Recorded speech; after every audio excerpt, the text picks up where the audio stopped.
ಭದ್ರಾ ಮೇಲ್ದಂಡೆ ಯೋಜನೆಯಿಂದ ವಂಚಿತರಾಗಿರುವ ಪ್ರದೇಶಗಳಿಗೂ ನೀರು ಒದಗಿಸಲು ಮಹತ್ವದ ಕ್ರಮ ಕೈಗೊಳ್ಳಲಾಗುತ್ತಿದೆ. ಹೊಸದುರ್ಗ ತಾಲೂಕಿನ ಶ್ರೀರಾಂಪುರ ಹಾಗೂ ಮತ್ತೋಡು ಹೋಬಳಿಗಳ ವ್ಯಾಪ್ತಿಯಲ್ಲಿ ಯೋಜನೆಯಿಂದ ಬಿಟ್ಟು ಹೋಗಿರುವ 24 ಕೆರೆಗಳಿಗೆ ನೀರು ತುಂಬಿಸಲು 220 ಕೋಟಿ ರೂಪಾಯಿ ವೆಚ್ಚದ ವಿಶೇಷ ಏತ ನೀರಾವರಿ ಯೋಜನೆ ರೂಪಿಸಲಾಗಿದೆ ಎಂದು ಶಾಸಕ ಬಿಜಿ ಗೋವಿಂದಪ್ಪ ತಿಳಿಸಿದರು. ಹೊಸದುರ್ಗ ಪಟ್ಟಣದ ಶಾಸಕರ ಕಚೇರಿಯಲ್ಲಿ ನಡೆದ ಸುದ್ದಿಗೋಷ್ಠಿಯಲ್ಲಿ ಮಾತನಾಡಿದ ಅವರು, ಭದ್ರಾ ಮೇಲ್ದಂಡೆ ಯೋಜನೆ ಅಡಿ ನಡೆಯುತ್ತಿರುವಂತಹ ವಿವಿಧ ಕಾಮಗಾರಿಗಳ ಪ್ರಗತಿ ಹಾಗೂ ಮುಂದಿನ ಯೋಜನೆಗಳ ಬಗ್ಗೆ ಮಾಹಿತಿ ನೀಡಿದರು. ಚಿತ್ರದುರ್ಗ ಶಾಖಾ ಕಾಲುವೆಯಡಿ ಕಸಬಾ ಹೋಬಳಿಯ 57 ಹಾಗೂ ಮತ್ತೋಡು ವ್ಯಾಪ್ತಿಯ 18 ಕೆರೆಗಳಿಗೆ ಪೈಪ್ಲೈನ್ ಅಳವಡಿಸುವ ಕಾಮಗಾರಿ ನಡೆಯುತ್ತಿದ್ದು, ಕಾಮಗಾರಿ ಪೂರ್ಣಗೊಳ್ಳುವ ಹಂತದಲ್ಲಿದೆ.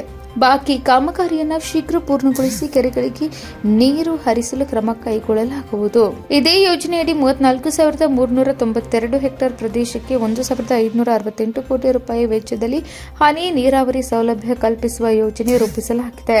ಶ್ರೀರಾಂಪುರ ಹಾಗೂ ಮತ್ತೋಡು ಹೋಬಳಿಯಲ್ಲಿಯೂ 411 ಕೋಟಿ ರೂಪಾಯಿ ವೆಚ್ಚದಲ್ಲಿ ಹನಿ ನೀರಾವರಿ ಕಾಮಗಾರಿ ಕೈಗೊಳ್ಳಲಾಗುತ್ತಿದೆ.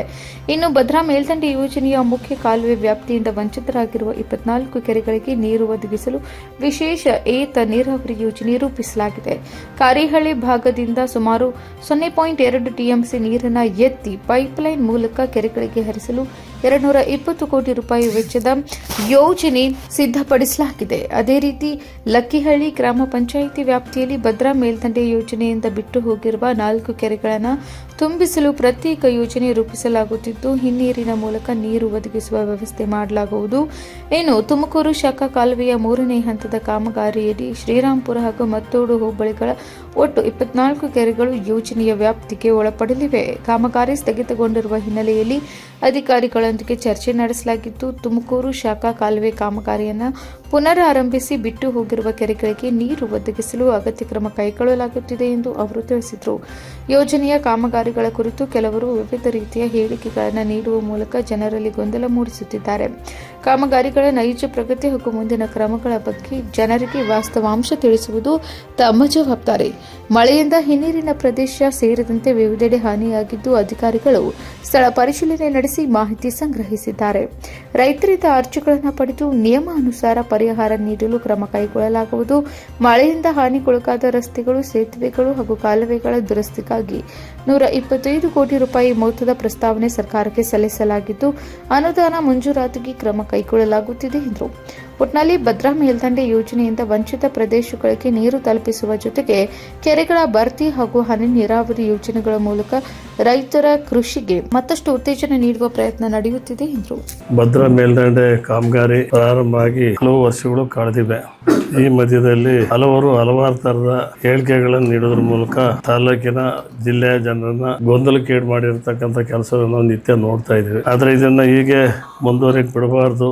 ನಿಜವಾದ ಸತ್ಯಾಂಶ ಏನಿದೆ ಅಂತೇಳಿ ಅದನ್ನ ಜನರಿಗೆ ತಿಳಿಸಲೇಬೇಕು ಅಂತಕ್ಕಂಥ ಒಂದು ಕಾರ್ಯಕ್ರಮ ರೂಪಿಸಿಕೊಂಡು ಇವತ್ತು ಮಾಧ್ಯಮದವ್ರನ್ನ ಇಲ್ಲಿಗೆ ಬರಮಾಡಿಕೊಳ್ತಕ್ಕಂಥ ಅವಕಾಶ ಆಗಿದೆ. ಬಹುಶಃ ನಿಮ್ಮೆಲ್ಲರಿಗೂ ತಿಳಿದಿರುವಂತೆ ಭದ್ರಾ ಮೇಲ್ದಂಡೆ ಕೆಲಸದಲ್ಲಿ ಅಜ್ಜಂಪುರ ಹತ್ರ ವೈ ಜಂಕ್ಷನ್ ನಿಂದ ಚಿತ್ರದುರ್ಗ ನಾಲೆ ಮತ್ತು ತುಮಕೂರು ನಾಲೆ ಅಂತೇಳಿ 2 ನಾಲೆಗಳ ವಿಂಗಡಣೆ ಆಗಿ ಇದರಲ್ಲಿ ಚಿತ್ರದುರ್ಗ ಶಾಖಾ ಕಾಲುವಿನಲ್ಲಿ ಏನ್ ಕೆಲಸ ಆಗಿದೆ, ತುಮಕೂರು ಶಾಖಾ ಕಾಲುವೆ ಏನ್ ಕೆಲಸ ಆಗಿದೆ ಅಂತಕ್ಕಂಥ ಪೂರ್ಣವಾದ ಮಾಹಿತಿಯನ್ನ ಇವತ್ತು ನಾವು ನಿಮಗೆ ಕೊಡಬೇಕಾಗಿದೆ. ಪ್ರಥಮದಲ್ಲಿ ಚಿತ್ರದುರ್ಗ ಕೊಡಬೇಕಾಗಿದೆ. ಇದರಲ್ಲಿ ನಾನು ನೀರು ಬಿಡಿಸೋದ್ರ ಬಗ್ಗೆ ಮಾತಾಡೋದಿಲ್ಲ, ಬೇರೆ ತಾಲೂಕಿನ ಬಗ್ಗೆನೂ ಮಾತಾಡೋದು. ನಮ್ಮ ತಾಲೂಕಿನ ಬಗ್ಗೆ ಏನ್ ಕಾರ್ಯಕ್ರಮಗಳು ರೂಪಿಸ್ಕೊಂಡಿದೀವಿ, ನಮ್ಮ ತಾಲೂಕಿನ ಬಗ್ಗೆ ಏನ್ ಕಾರ್ಯಕ್ರಮ ಇಲ್ಲಿವರೆಗೆ ಭದ್ರಾ ಮೇಲ್ದಂಡೆ ಇದರಿಂದ ಯೋಜನೆಗಳು ಕಾರ್ಯಗತ ಆಗಿದಾವೆ, ಆಗೋದ್ರಲ್ಲಿ ಇದಾವೆ, ಅದರ ಬಗ್ಗೆ ನಿಮಗೆ ತಾಲೂಕಿನ ಜನರಿಗೆ ಮತ್ತು ನಮ್ಮ ಎಲ್ಲ ರೈತರಿಗೆ ತಿಳಿಸ್ತಕ್ಕಂಥ ಕಾರ್ಯ ನಂದಾಗಿದೆ. ಇವತ್ತು ಚಿತ್ರದುರ್ಗ ಶಾಖಾ ಕಾಲುವೆ ಮೂಲಕ ಹೊಸದುರ್ಗ ತಾಲೂಕಿನ ಕಸಬಾ ಬಳಿಯ 57 ಕೆರೆಗಳು ಮತ್ತು ಮಾಡದಕೆರೆ ಹೋಬಳಿ 18 ಕೆರೆಗಳು ಇವುಗಳನ್ನ ತುಂಬಿಸ್ತಕ್ಕಂಥ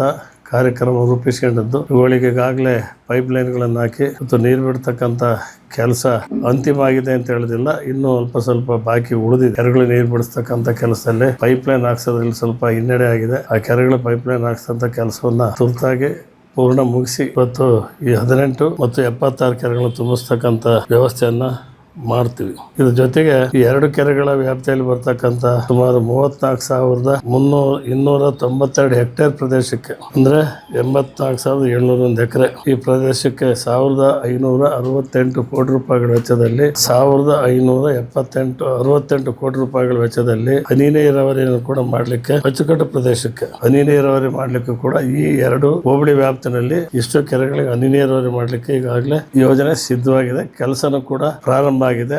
ಪರಿಪೂರ್ಣವಾಗಿ ಆಗಿಲ್ಲ, ಇನ್ನು ಮುಗಿಯ ಹಂತದಲ್ಲಿ ಇದೆ. ಚಿತ್ರದುರ್ಗ ಶಾಖಾ ಕಾಲುವೆ ವ್ಯಾಪ್ತಿಯಲ್ಲಿ ಬರ್ತಕ್ಕಂಥ ಮಾಹಿತಿ.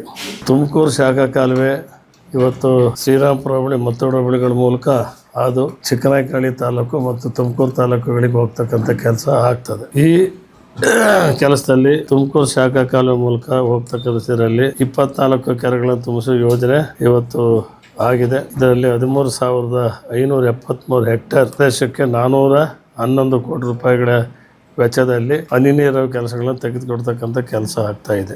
ಈ 2 ಹೋಬಳಿ ವ್ಯಾಪ್ತಿಯಲ್ಲೂ ಕೂಡ 411 ಕೋಟಿ ಈ ಚಿತ್ರದುರ್ಗ ಶಾಖಾ ಕಾಲುವೆ ಮತ್ತು ತುಮಕೂರು ಶಾಖಾ ಕಾಲುವೆಗಳ ಮುಖಾಂತರ ಹೋಗಿರ್ತಕ್ಕಂಥ ಕೆರೆಗಳ ನೀರಾವರಿ ಕೆಲಸಗಳನ್ನು ಬಿಟ್ಟು ಇದರಿಂದ ವಂಚಿತವಾಗಿರ್ತಕ್ಕಂಥ ಕೆಲವು ಪ್ರದೇಶಗಳು ಕೂಡ ಇದ್ದಾವೆ. ಶ್ರೀರಾಂಪುರ ಮತ್ತೋಡು ಹೋಬಳಿನಲ್ಲಿ ಭದ್ರಾ ಮೇಲ್ದಂಡೆ ಕೆಲಸದಿಂದ ಚಿತ್ರದುರ್ಗ ಶಾಖಾ ಕಾಲುವೆ ಮತ್ತು ತುಮಕೂರು ಶಾಖಾ ಕಾಲುವೆಗಳಿಂದ ವಂಚಿತವಾಗಿರ್ತಕ್ಕಂಥ 24 ಕೆರೆಗಳು ತುಂಬಿಸ್ತಕ್ಕಂಥ ಕೆಲಸಕ್ಕೆ ಪ್ರತ್ಯೇಕವಾದ ಯೋಜನೆಗಳನ್ನು ರೂಪಿಸ್ತಕ್ಕಂಥ ಕೆಲಸವನ್ನು ಮಾಡಿದ್ವಿ. ಶ್ರೀರಾಂಪುರ ಮತ್ತು ಮತ್ತೋಡು ಹೋಬಳಿ ಏನು ತುಮಕೂರಿನಲ್ಲಿ ಹೋಗ್ತಾ ಇದೆ ಅದರಲ್ಲಿ 2 ಹೋಬಳಿನಲ್ಲೂ ಬಿಟ್ಟು ಹೋಗಿರ್ತಕ್ಕಂಥ 24 ಕೆರೆಗಳನ್ನು ತುಂಬಿಸಲು ಕಾರೇಹಳ್ಳಿ ಬ್ಯಾರೇಜ್ ಬಳಿ 0.25 TMC ನೀರನ್ನು ಎತ್ತಲು ಅಂದಾಜು ಪಟ್ಟಿಯನ್ನು ಸಿದ್ಧಪಡಿಸ್ಕೊಂಡಿದ್ವಿ. 24 ಕೆರೆಗಳಿಗೆ 0.2 TMC ನೀರನ್ನು ಎತ್ತಲು ಎಷ್ಟು ಕೆರೆಗಳಿಗೆ 24 ಕೆರೆಗಳಿಗೆ ಎತ್ತಲು ಸಿದ್ಧಪಡಿಸ್ಕೊಂಡಿದ್ವಿ. ಇದು 220 ಕೋಟಿ ರೂಪಾಯಿಗೆ ವ್ಯವಸ್ಥೆ ಆಗಿದೆ. 220 ಕೋಟಿ ರೂಪಾಯಿಗಳಿಗೆ ವ್ಯವಸ್ಥೆ ಆಗಿದೆ. ಇದ್ರ ಜೊತೆಯಲ್ಲಿ ಲಕ್ಕೇಹಳ್ಳಿ ಪಂಚಾಯತಿ ವ್ಯಾಪ್ತಿಯಲ್ಲಿ ಸುಮಾರು 4 ಕೆರೆಗಳು ಭದ್ರಾ ಮೇಲ್ದಂಡೆ ಯೋಜನೆಯಲ್ಲಿ ಬಿಟ್ಟು ಹೋಗಿದ್ದಾವೆ. ಆ 4 ಕೆರೆಗಳನ್ನು ಕೂಡ ವೇದಾವತಿ ನದಿಯಿಂದ ಲಿಫ್ಟ್ ಮೂಲಕ ಇರಿಗೇಷನ್ ಮೂಲಕ ವಿಶೇಷ ಜಲನಿಗಮಕ್ಕೆ ಅಂದಾಜು ಪಟ್ಟಿ ಸಲ್ಲಿಸ್ತಕ್ಕಂಥ ಕೆಲಸ ಆಗಿದೆ ಈ ನೀರಿನಿಂದ. ಇದರಲ್ಲಿ ಏನಾಗಿದೆ, ಈ ಮತ್ತೋಡು ಹೋಬಳಿ ಶ್ರೀರಾಂಪುರ ಹೋಬಳಿನಲ್ಲಿ ಬಿಟ್ಟೋಗಿರ್ತಕ್ಕಂಥ 24 ಕೆರೆಗಳು ಇವತ್ತು ಅವಕ್ಕೆ ನೀರು ಕೊಡಬೇಕಾದಂಥ ಅನಿವಾರ್ಯತೆ ನಮಗೆ ಇದೆ. ತುಮಕೂರು ಶಾಖಾ ಕಾಲುವೆ ಮತ್ತು ಚಿತ್ರದುರ್ಗ ಶಾಖಾ ಕಾಲುವೆ ಮೂಲಕ ಎಷ್ಟು ಕೆರೆಗಳಿದೆ ಅವಕ್ಕೆಲ್ಲಕ್ಕೂ ಕೂಡ ನೀರು ಕೊಡ್ತಕ್ಕಂಥ ಎಲ್ಲ ಕೆಲಸ ಪೈಪ್ಲೈನ್ ಕೆಲಸ ಇವತ್ತು ಸಿದ್ಧವಾಗಿ ಪೈಪ್ಲೈನ್ ಕೆಲಸ ನಡೆದಿದೆ, ಮುಕ್ತಾಯ ಹಂತಕ್ಕೆ ಬಂದಿದೆ. ಈ ಬಿಟ್ಟೋಗಿರ್ತಕ್ಕಂಥ ಕೆರೆಗಳಿದ್ದಾವೆ 2 ನಾಲೆಗಳಿಂದ 24 ಕೆರೆ. ಈ 24 ಕೆರೆಗಳಿಗೆ ಕಾರೇಹಳ್ಳಿ ಬ್ಯಾರೇಜ್ ಹತ್ರ ಒಂದು ನೀರಾವರಿ ಲಿಫ್ಟ್ ಇರಿಗೇಷನ್ ಮಾಡಿ ಅದರ ಮೂಲಕ 24 ಕೆರೆ ತುಂಬಿಸ್ತಕ್ಕಂಥ ಮತ್ತೊಮ್ಮೆ ರಿಪೀಟ್ ಹೇಳ್ತಿದ್ದೀನಿ, 24 ಕೆರೆ ನೀರು ತುಂಬಿಸ್ತಂಥ ಕೆಲಸಕ್ಕೆ ಅಂದಾಜು ಪಟ್ಟಿಯನ್ನು ತಯಾರು ಮಾಡಿ ಈಗಾಗಲೇ ಸಂಬಂಧಪಟ್ಟಂಥ ಈ ನೀರಾವರಿ ಸಚಿವರಿಂದ ಅನುಮೋದನೆ ಪಡ್ಕೊಂಡು ನೀರಾವರಿ ಸಚಿವರು ಒಪ್ಪಿಗೆ ಪಡ್ಕೊಂಡು ಇದು ಈಗ ವಿಶ್ವೇಶ್ವರ ಜಲ ನಿಗಮದ ಬೋರ್ಡ್ಗೆ ಹೋಗಿದೆ. ವಿಶ್ವೇಶ್ವರ ಜಲ ನಿಗಮದ ಬೋರ್ಡ್ಗೆ ಹೋಗಿದೆ. ಈ ಬೋರ್ಡ್ ಅಪ್ರೂವಲ್ ಆಗಬೇಕಾಗಿದೆ. ಮುಖ್ಯಮಂತ್ರಿಗಳ ಜೊತೆ ಮಾತನಾಡಾಗಿದೆ. ಸಂಬಂಧಪಟ್ಟ ನೀರಾವರಿ ಸಚಿವರು ಹಿಂದೆ ರಾಮಲಿಂಗಾರೆಡ್ಡಿ ಅವರಿದ್ದರು, ಅವ್ರ ಹತ್ರ ಮಾತಾಡಿದ್ವಿ. ಈಗ ಬೃಹತ್ ನೀರಾವರಿ ಸಚಿವರು ಚಲುವರಾಯಸ್ವಾಮಿ ಬಂದಿದ್ದಾರೆ, ಅವ್ರ ಹತ್ರ ಕೂಡ ಮಾತಾಡಿ ಈ 24 ಕೆರೆಗಳಿಗೆ ತುಂಬಿಸ್ಲಿಕ್ಕೆ ಬೇಕಾಗಿರ್ತಕ್ಕಂಥ 220 ಕೋಟಿ ಹಣವನ್ನು ಈಗಾಗಲೇ ಇಲಾಖೆ ಒಪ್ಪಿಗೆ ಕೊಟ್ಟಿದೆ. ಬೋರ್ಡಿಂದ ಸರ್ಕಾರ ಒಪ್ಪಿಗೆ ಕೊಟ್ಟಿದೆ. ಬೋರ್ಡಿಂದ ಒಪ್ಪಿಕೊಳ್ತಕ್ಕಂಥ ಕೆಲಸ ಮಾತ್ರ ಉಳಿದಿದೆ. ಈ 24 ಕೆರೆಗಳಿಗೆ ಮತ್ತೋಡು ಹೋಬಳಿ ಮತ್ತು ಶ್ರೀರಾಂಪುರ ಹೋಬಳಿ ಆ ಕೆರೆಗಳು ಪಟ್ಟಿಯನ್ನು ಕೊಡ್ತೀನಿ, ಯಾವ ಕೆರೆಗಳು ಅಂತ. ಈ 2 ಹೋಬಳಿ ಕೆರೆಗಳಿಗೆ ನೀರು ಕೊಡಿಸ್ತಕ್ಕಂಥ ಕೆಲಸ ಮಾಡ್ತೀವಿ. ಇದಾದಮೇಲೆ ಸುಮ್ಮನೆ ಭದ್ರಾ ಡ್ಯಾಮ್ನಿಂದ ಬರ್ತಕ್ಕಂಥ ನೀರು ತುಮಕೂರು ನಾಲೆಯಿಂದ ನಿಮ್ಮ ಕೆರೆಗಳು ಸೇರಿಲ್ಲ, ತುಮಕೂರು ಶಾಖೆಗಳಲ್ಲಿ ನಿಮ್ಮ ಕೆರೆಗಳು ಸೇರಿಲ್ಲ, ಎಲ್ಲ ಶಾಸಕರು ಭಾರಿ ವಂಚನೆ ಮಾಡಿಬಿಟ್ಟಿದ್ದಾರೆ, ಮೋಸ ಮಾಡಿದ್ದಾರೆ, ಎಲ್ಲ ಶ್ರೀರಾಂಪುರ ಹೋಬಳಿಗೆ ಹಾಕೊಂಡಿದ್ದಾರೆ, ಮತ್ತೋಡು ಹೋಬಳಿಗೆ ಹಾಕೊಂಡಿದ್ದಾರೆ, ನಮ್ಮ ಕಸಬಕ್ಕೆ ಏನೋ ಕೊಟ್ಟಿಲ್ಲ, ಅಲ್ಲಿ ಕೊಟ್ಟಿಲ್ಲ, ಇಲ್ಲಿ ಕೊಟ್ಟಿಲ್ಲ ಅಂತೇಳಿ ಆಪಾದನೆಗಳು ಸುರಿಮಳೆ ಮಾಡ್ತಕ್ಕಂಥ ಕೆಲಸ ಆಗ್ತಾ ಇದೆ. ದಯಮಾಡಿ ಇದು ಇಲ್ಲಿಗೆ ಕೊನೆಯಾಗಬೇಕು. ಹೇಳ್ತಕ್ಕಂಥ ವಿಷಯ ಸತ್ಯವಾಗಿದೆ. ಇವತ್ತು ಬಿಟ್ಟೋಗಿರ್ತಕ್ಕಂಥ 24 ಕೆರೆ ಶ್ರೀರಾಂಪುರ ಹೋಬಳಿ 16 ಕೆರೆ, ಮತ್ತೋಡು ಹೋಬಳಿನಲ್ಲಿ 8 ಕೆರೆ. ಬಿಟ್ಟೋಗಿರ್ತ ಕೆರೆಗಳಲ್ಲಿ ಕಬ್ಬಳ, ತುಂಬಿನ ಕೆರೆ, ಗೊಲ್ರಳ್ಳಿ, ಓಬಳಾಪುರ 1, 2, ಗರ್ಗ, ಅವಳಿಪಾಳ್ಯ, ತಂಡಗ, ವೆಂಗ್ಲಾಪುರ, ಗೌರಂಗಾಪುರ ಇವು 9 ಕೆರೆ. ಮತ್ತೋಡು ಹೋಬಳಿನಲ್ಲಿ 15 ಕೆರೆ. ಒತ್ತರಗೊಂಡನಹಳ್ಳಿ, ಕಾರೇಹಳ್ಳಿ ಗೌಡನ ಕೆರೆ, ಅರ್ಲಹಳ್ಳಿ, ಅಗಸರಹಳ್ಳಿ, ಅಜ್ಜನಕಟ್ಟೆ, GN ಕೆರೆ, ಕರ್ಪೂರಕಟ್ಟೆ, ಕಂಚೀಪುರ, ಕಗ್ಗಲಕಟ್ಟೆ 1, ಕಂಚಿಪುರ ಕಗ್ಗಲಕಟ್ಟೆ 2, ಕಂಚಿಪುರ 3, ಆಮೇಲೆ ದಳವಾಯಹಳ್ಳಿ, ಅಜ್ಜಿಕಂಸಾಗರ, ಬುಕ್ಸಾಗರ, ದೊಡ್ಡತೇಕ್ಲವಟ್ಟಿ, ಬಾಲೇನಹಳ್ಳಿ, ಸೋಮನಾಥನ ಕೆರೆ, ಅರೇಹಳ್ಳಿ, ಕೋಡಮ್ಮನ ಕೆರೆ, ಜೋಗಿಹಳ್ಳಿ, ಮತ್ತೋಡು ಹೋಬಳಿ ಹತ್ರ ಜೋಗಿಹಳ್ಳಿ, ಮತ್ತೋಡು ಹೋಬಳಿನಲ್ಲಿ 15 ಕೆರೆ, ಶ್ರೀರಾಮ್ಪುರ ಹೋಬಳಿಯಲ್ಲಿ 9 ಕೆರೆ, 24 ಕೆರೆಗಳಿಗೆ ಮಡಿಕೇರಿ ಲಕ್ಕಿಹಳ್ಳಿ 4 ಕೆರೆ, ಲಕ್ಕಿಹಳ್ಳಿ, ಸೀರನಕಟ್ಟೆ, ಹಂಚಿಮಾರಟ್ಟಿ, ಮಾದೇಹಳ್ಳಿ 24 ಕೆರೆ ಜೊತೆಗೆ ಈ ಕೆರೆಗಳು 4 ಈಗ ಇದರಲ್ಲಿ ಹಾಕ್ಕೊಂಡ್ರು. ಚಿತ್ರದುರ್ಗ ಶಾಖಾ ಕಾಲುವೆ, ಮತ್ತೊಂದು ತುಮಕೂರು ಶಾಖಾ ಕಾಲುವೆ. ತುಮಕೂರು ಶಾಖಾ ಕಾಲುವೆಯಲ್ಲಿ ಬಿಟ್ಟೋಗಿರ್ತಕ್ಕ ಕೆರೆಗಳು ಯಾವುವು ಅಂತ ನಿಮಗೆ ತಿಳಿಸಿದ್ದೀನಿ. ಆಮೇಲಿಂದ ಚಿತ್ರದುರ್ಗ ಶಾಖಾ ಕಾಲುವೆಯಿಂದ ಬಿಟ್ಟೋಗಿರೋ ಕೆರೆಗಳು ತಿಳಿಸಿ, ಈ ಎರಡಕ್ಕೂ ಕೂಡ ಕಾರೇಲಿ ಹತ್ರ 0.25 TMC ನೀರು ತಗೊಂಡು ಏತಾವರಿ ನೀರಿನ ಮೂಲಕ 220 ಕೋಟಿ ರೂಪಾಯಿಗಳ ಅಂದಾಜು ವೆಚ್ಚದಲ್ಲಿ ಈ ಎಲ್ಲ ಕೆರೆಗಳನ್ನು ತುಂಬಿಸ್ತಕ್ಕಂಥ ಕೆಲಸ ಮಾಡಲಿಕ್ಕೆ ಈಗಾಗಲೇ ಸಿದ್ಧತೆ ಮಾಡ್ಕೊಂಡಿದ್ದೀವಿ. ಈ ಎಲ್ಲ ಕೆಲಸ ಈ ಕೆರೆಗಳು ತುಂಬಿಸೋ ಅವಕಾಶ ಆಗ್ತದೆ. ಇದ್ರ ಮಧ್ಯದಲ್ಲಿ ಮತ್ತು ಹಿನ್ನೀರಿನ ಇದ್ರ ಮೂಲಕ ಭಾಳಷ್ಟು ಹಾನಿಯಾಗಿತ್ತು. ಹಾನಿಯಾದಂಥ ಪ್ರದೇಶಗಳಿಗೂ ಕೂಡ ನಮ್ಮ ಅಧಿಕಾರಿಗಳನ್ನ ಭೇಟಿ ಕೊಡಿಸಿ ಲಕ್ಕಿಹಳ್ಳಿ, ಉಣಿನೋಡು, ಅತ್ತಿಮೆಗೆ, ಕಾರೇಹಳ್ಳಿ, ಮತ್ತೋಡು ಹಾಗೂ GN ಕೆರೆ ಪಂಚಾಯಿತಿ 6 ಪಂಚಾಯಿತಿ ವ್ಯಾಪ್ತಿನಲ್ಲಿ ಭಾರಿ ನಮ್ಮ ವಿಶೇಷ ಜಲ ನಿಗಮದ ಅಧಿಕಾರಿಗಳು, ಕಂದಾಯ ಇಲಾಖೆ ಅಧಿಕಾರಿಗಳನ್ನ ರೈತರ ಮನೆ ಬಾಗಿಲಿಗೆ ಕಳಿಸಿ ಯಾರ ಜಮೀನಲ್ಲಿ ಅನ್ಯಾಯ ಆಗಿದೆ ಅಂಥವರಿಂದ ಅರ್ಜಿ ಪಡ್ಕೊಂಡು ಅರ್ಜಿ ಮುಖೇನ ಸರ್ಕಾರಕ್ಕೆ ಮಾಹಿತಿ ಕಳಿಸಿ ಅನ್ಯಾಯ ಆಗಿರ್ತಕ್ಕಂಥ ಪ್ರತಿಯೊಬ್ಬ ರೈತರಿಗೂ ಕೂಡ ಸರ್ಕಾರದ ಸುತ್ತೋಲೆ ಪ್ರಕಾರ, ಸರ್ಕಾರದ ಮಾನದಂಡಗಳ ಪ್ರಕಾರ 99 ಲಕ್ಷ ರೂಪಾಯಿಗಳೊಂದು 1 ಕೋಟಿ ಹಣವನ್ನು ಈಗಾಗಲೇ ಬಿಡುಗಡೆ ಮಾಡಿದ್ದಾರೆ. ಸರ್ಕಾರಕ್ಕೆ ಎಲ್ಲ ಮಾಹಿತಿ ಕೊಟ್ಟಿದ್ದೀವಿ. ಸರ್ಕಾರನೇ ಪ್ರತಿಯೊಬ್ಬರ ಅಕೌಂಟ್ಗೂ ಕೂಡ ಹಣವನ್ನು ನೇರವಾಗಿ ತುಂಬತಕ್ಕಂಥ ಕೆಲಸವನ್ನು ಈ ವಾರದಲ್ಲಿ ಮಾಡ್ತದೆ. ಇದ್ರ ಮಾಹಿತಿ ತಗೊಂಡಾಗೈತೆ. ಮಾಹಿತಿ ಎಲ್ಲ ಸಂಬಂಧಪಟ್ಟ ಜಲ ನಿಗಮದ ಮೂಲಕ ಸರ್ಕಾರಕ್ಕೆ ತಲುಪಿಸುತ್ತೆ.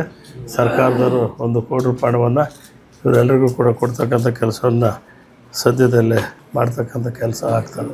ಹಿಂದ್ಗಡೆ ಹಿನ್ನೀರಿನ ಮುಳುಗಡೆ ಪ್ರದೇಶದಲ್ಲಿ ಮುಳುಗಡೆ ಆಗಿರ್ತಕ್ಕಂಥ ಸೇತುವೆಗಳಿದ್ದಾವೆ, ಮುಳುಗಡೆ ಆಗಿರ್ತಕ್ಕಂಥ ರಸ್ತೆಗಳಿದ್ದಾವೆ, ಮುಳುಗಡೆ ಆಗಿರ್ತಕ್ಕಂಥ ಅನೇಕ ರೈತರ ಹೊಲಗಳಿಗೆ ಹೋಗ್ತಕ್ಕಂಥ ತೋಟಕ್ಕೆ ಹೋಗ್ತಕ್ಕಂಥ ಹೊಲಗಳೆಲ್ಲ ರಸ್ತೆ ಮುಳುಗಡೆ ಆಗಿದ್ದಾವೆ. ಇವೆಲ್ಲವನ್ನು ಕೂಡ ಅಂದಾಜು ಪಟ್ಟಿ ತಯಾರು ಮಾಡಿ ಸ್ಥಳ ಪರಿಶೀಲನೆ ಮಾಡಿ ನಮ್ಮ ಇಲಾಖೆ ಅಧಿಕಾರಿಗಳು ಇದು ಅಂದಾಜು ಪಟ್ಟಿಯನ್ನು ಈಗಾಗಲೇ ಸರ್ಕಾರಕ್ಕೆ ಸಲ್ಲಿಸಿ ಸರ್ಕಾರದಿಂದ ಅನುಮತಿ ಪಡ್ಕೊಂಡು ಸರ್ಕಾರದ ಬೃಹತ್ ನೀರಾವರಿ ಇಲಾಖೆ ಸಚಿವರ ಅನುಮತಿಯೊಂದಿಗೆ ವಿಶ್ವೇಶ್ವರ ಜಲ ನಿಗಮಕ್ಕೆ ಈಗಾಗಲೇ ಸಬ್ಮಿಟ್ ಆಗಿದೆ. ಇದಕ್ಕೆ 125 ಕೋಟಿ ಹಣವನ್ನು ಇವತ್ತು ಇಲಾಖೆ ಅನುಮೋದನೆ ಕೊಟ್ಟಿದೆ. ಬೋರ್ಡ್ನಲ್ಲಿ ಇವತ್ತು ಅಪ್ರೂವಲ್ ಆಗಬೇಕು. ಮುಖ್ಯಮಂತ್ರಿಗಳು ಇದಕ್ಕೆ ಅಧ್ಯಕ್ಷರಿದ್ದಾರೆ. ಅವರ ಅಧ್ಯಕ್ಷತೆಯಲ್ಲಿ ಸಭೆ ನೋಡ್ಕೊಂಡು ಸಭೆ ಕರೆದು ಅದರ ಮೂಲಕ ಈ ಎಲ್ಲ ಕೆಲಸಗಳನ್ನು ಮಾಡ್ತಕ್ಕಂಥ ಅವಕಾಶ ಖಂಡಿತವಾಗ್ಲೂ ಕೂಡ ಆಗ್ತದೆ. 220 ಕೋಟಿ ಒಂದು ಹಣ, 125 ಕೋಟಿ ಒಂದು ಹಣ, ಈ 2 ಹಣನೂ ಕೂಡ ಬಿಡುಗಡೆ ಮಾಡಿಸಿ ಈ ತಾಲೂಕಿನ ನೊಂದ ರೈತರಿಗೆ ಮತ್ತು ಯಾವ ಕೆರೆಗಳಿಗೆ ನೀರು ಹೋಗಿಲ್ಲ ಆ ಕೆರೆಗಳಿಗೆ ನೀರು ತುಂಬಿಸ್ತಕ್ಕಂಥ ಕೆಲಸ ಈಗಾಗಲೇ ಆದೇಶ ಆಗಿರ್ತಕ್ಕಂಥ ಎಲ್ಲ ಕೆರೆಗಳಿಗೆ ಪೈಪ್ಲೈನ್ಗಳನ್ನು ಹಾಕ್ತಕ್ಕಂಥ ಕೆಲಸ ಆಗಬೇಕಾಗಿದೆ. ಸದ್ಯದ ಪರಿಸ್ಥಿತಿಯಲ್ಲಿ ತುಮಕೂರು ಶಾಖಾ ಕಾಲುವೆ ಕೆಲಸ ಇನ್ನೂ ಪ್ರಾರಂಭ ಆಗಿಲ್ಲ. ಅದು ತರೀಕೆರೆ ತಾಲೂಕು, ಕಡೂರು ತಾಲೂಕಿನಲ್ಲಿ ಸ್ವಲ್ಪ ಕೆಲಸದ ರೈತರು ಜಮೀನು ಬಿಟ್ಕೊಡ್ತಕ್ಕಂಥ ವಿಚಾರದಲ್ಲಿ ಗೊಂದಲ ಆಗಿ ಅದು ಬಿಟ್ಕೊಡ್ತಕ್ಕಂಥ ಕೆಲಸ ಆಗಿಲ್ಲ. ಬಿಟ್ಕೊಡ್ತಕ್ಕಂಥ ಕೆಲಸ ಈಗಾಗಲೇ ಚಿಕ್ಕಮಗಳೂರು ಜಿಲ್ಲಾಧಿಕಾರಿಗಳು ಮತ್ತು ಚಿಕ್ಕಮಗಳೂರು ಸ್ಥಳೀಯ ಶಾಸಕರು ಅಧಿಕಾರಿಗಳೆಲ್ಲ ಸೇರಿ ಅದರ ಬಗ್ಗೆ ಒಂದು ಅಮಿಕಬಲ್ ಸೆಟ್ಲ್ಮೆಂಟ್ ಮಾಡಿ ಕೋರ್ಟ್ ಮೂಲಕ ಪ್ರಪೋಸಲನ್ನು ಅನುಮೋದನೆ ಮಾಡ್ಕೊಂಡಿದ್ದಾರೆ. ಆ ಕೆಲಸನೂ ಕೂಡ ಪ್ರಾರಂಭ ಮಾಡಲಿಕ್ಕೆ ಈಗಾಗಲೇ ಸಿದ್ಧತೆ ಆಗಿದೆ. ಆ ಕೆಲಸ ಕೂಡ ಪ್ರಾರಂಭ ಆದಮೇಲೆ ಶ್ರೀರಾಮ್ಪುರ ಹೋಬಳಿ, ಮತ್ತೋಡು ಹೋಬಳಿಗೆ ತುಮಕೂರು ನಾಲೆ ಮೂಲಕ ಎಷ್ಟು ಕೆರೆಗಳಿಗೆ ನೀರು ಬಿಡಲಿಕ್ಕೆ ಅವಕಾಶ ಇದೆ ಆ ಎಲ್ಲ ಕೆರೆಗಳಿಗೆ ಅದರ ಮೂಲಕ ತುಂಬಿಸಿ ಉಳಿದ ಕೆರೆಗಳನ್ನು ಕಾರೇಹಳ್ಳಿ ಮೂಲಕ 24 ಕೆರೆ ನೀರು ಕೊಡ್ತಕ್ಕಂಥ ಕೆಲಸ ಮಾಡ್ತೀವಿ. ತುಮಕೂರು ಶಾಖಾ ಕಾಲ ಪ್ರಾರಂಭ ಆಗದೇ ಇರೋದ್ರಿಂದ ಆ ಕೆಲಸ ನಿಂತಿದೆ. ಸದ್ಯ ಇನ್ನೊಂದು ವಾರದಲ್ಲಿ ಕೆಲಸ ಪ್ರಾರಂಭ ಆಗ್ತಕ್ಕಂಥ ಸೂಚನೆಗಳು ಕಂಡು ಬಂದಿದ್ದಾವೆ. MLC ನವೀನ್ ಅವರು 2.5 ಕಿಲೋಮೀಟರ್ ಚಿತ್ರದುರ್ಗ ನಾಲೆನೇ ಕೆಲಸ ಆಗಿಲ್ಲ ಅಂತ ಆರೋಪ ಮಾಡಿದ್ದಾರೆ. ಅದಕ್ಕೆ ನಾನು ಇವತ್ತು ಉತ್ತರ ಹೇಳಲ್ಲ. 17ನೇ ತಾರೀಕು ಕಳೆದ ಮೇಲೆ ಮಾನ್ಯ ಸಚಿವರು ನಾವು ಭದ್ರಾ ಮೇಲ್ದಂಡೆ ಕೆಲಸ ಕಾಮಗಾರಿ ನೋಡ್ಕೊಂಡು ಬಂದು ಉತ್ತರ ಹೇಳ್ತೀವಿ. ಸುಮ್ಮನೆ ಮಾಧ್ಯಮದ ಮೂಲಕ ಹೇಳಿಕೆ ಕೊಡ್ತಕ್ಕಂಥ ಜನ ಜಾಸ್ತಿ ಆಗಿದ್ದಾರೆ. ಅವ್ರ ಪ್ರಶ್ನೆಗೆಲ್ಲ ಉತ್ತರ ಹೇಳ್ತಕ್ಕಂಥ ಅಗತ್ಯತೆ ನನಗಿಲ್ಲ. ನಾವು ಸರ್ಕಾರದ ಪರವಾಗಿ ನಮ್ಮ ಸಚಿವರು ನಾವು ಸಂಪೂರ್ಣವಾಗಿ ನಮ್ಮ ವಿವೇಚನೆಗೆ ಅನುಗುಣವಾಗಿ ಸ್ಥಳ ತನಿಖೆ ಮಾಡಿ ನೋಡ್ಕೊಂಬಂದು ಕನ್ಫರ್ಮ್ ಮಾಡ್ತೀವಿ. ಚಿತ್ರದುರ್ಗ ಶಾಖಾ ಕಾಲುವೆದು, ತುಮಕೂರು ಶಾಖಾ ಕಾಲುವೆದು, ಬಿಟ್ಟೋಗಿರ್ತಕ್ಕಂಥ ಕೆರೆಗಳು, ಹಿನ್ನೀರಿನಲ್ಲಿ ಆಗಿರ್ತಕ್ಕಂಥ ಲಾಸಿಗೆ ರೈತರಿಗೆ ಕೊಡ್ತಕ್ಕಂಥ ಹಣ, ಹಿನ್ನೀರಿನಲ್ಲಿ ಆಗಿರ್ತಕ್ಕಂಥ ರಸ್ತೆ ಮುಳುಗಡೆ ಆಗಿರ್ತಕ್ಕಂಥ ಕಾರ್ಯಕ್ರಮ ಎಲ್ಲವನ್ನು ಕೂಡ ಇವತ್ತು ಯಶಸ್ವಿಯಾಗಿ ಜಾರಿ ತಂದು ರೈತರಿಗೆ ಮುಟ್ಟಿಸ್ಲಿಕ್ಕೆ ನಮ್ಮ ಸರ್ಕಾರ ಬದ್ಧವಾಗಿದೆ. ನಮ್ಮ ಮುಖ್ಯಮಂತ್ರಿಗಳು ಮತ್ತು ಸಂಬಂಧಪಟ್ಟ ಒಂದು ಇಲಾಖೆ ಸಚಿವರು ಹಣ ಕೊಡ್ಲಿಕ್ಕೆ ಮುಂದಾಗಿದ್ದಾರೆ. ಅದನ್ನು ತಂದು ಈ ತಾಲೂಕಿನ ಜನರ ಭಾವನೆಗೆ ನೀಗಿಸ್ತಕ್ಕಂಥ ಕೆಲಸ ಮಾಡ್ತೀವಿ.